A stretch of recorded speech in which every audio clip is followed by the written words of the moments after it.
Saya lulus kedokteran tahun 2009 akhir.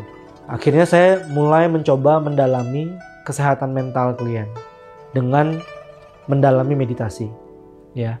Dan saya mulai mengajak pasien-pasien saya untuk berlatih meditasi.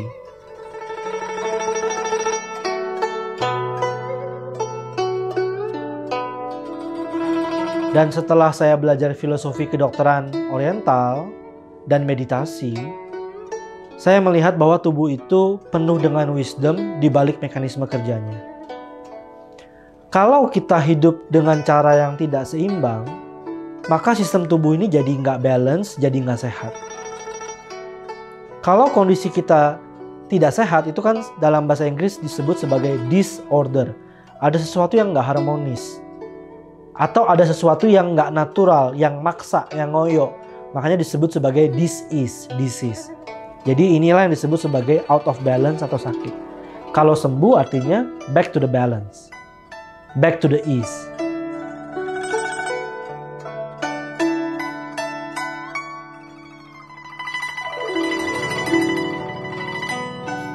Tubuh itu seperti alam semesta kecil. Di dalamnya itu banyak organ, banyak sistem yang tidak benar-benar terpisah. Dia saling terhubung, saling mempengaruhi, saling menyeimbangkan, saling bergantung.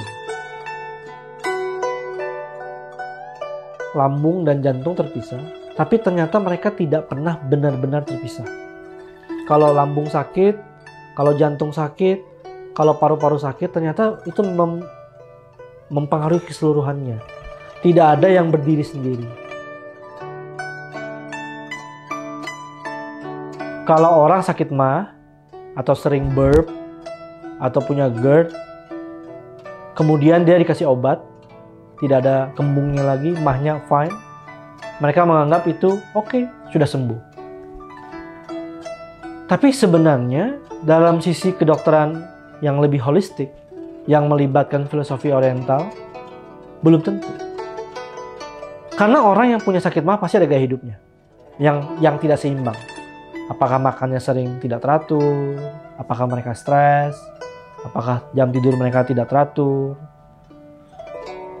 Kalau selama itu tidak diobati tidak ditangani dengan baik, maka sebenarnya kita nggak bisa benar-benar bilang bahwa sakit MAH ini sudah sembuh, meskipun dia sudah tidak merasakan sakit.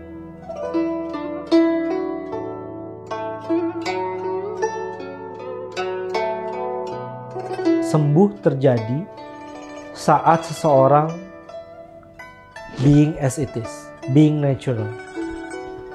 Tidak melawan, bahkan tidak quote and quote melawan sakitnya. Dan ini tidak gampang memang.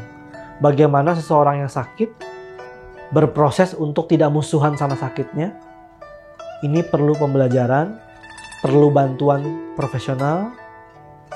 Dan saat orang itu nggak musuhan lagi sama sakitnya, saat orang nggak berusaha lagi untuk lari dari kenyataan, maka dia sebenarnya rileks, lega, dan itu adalah syarat untuk kesembuhan. Jadi saat mereka sembuh dari sakit mereka, bukan hanya keluhan sakitnya yang hilang, tapi mereka menjadi orang yang lebih sadar, lebih mendalam, dan lebih wise.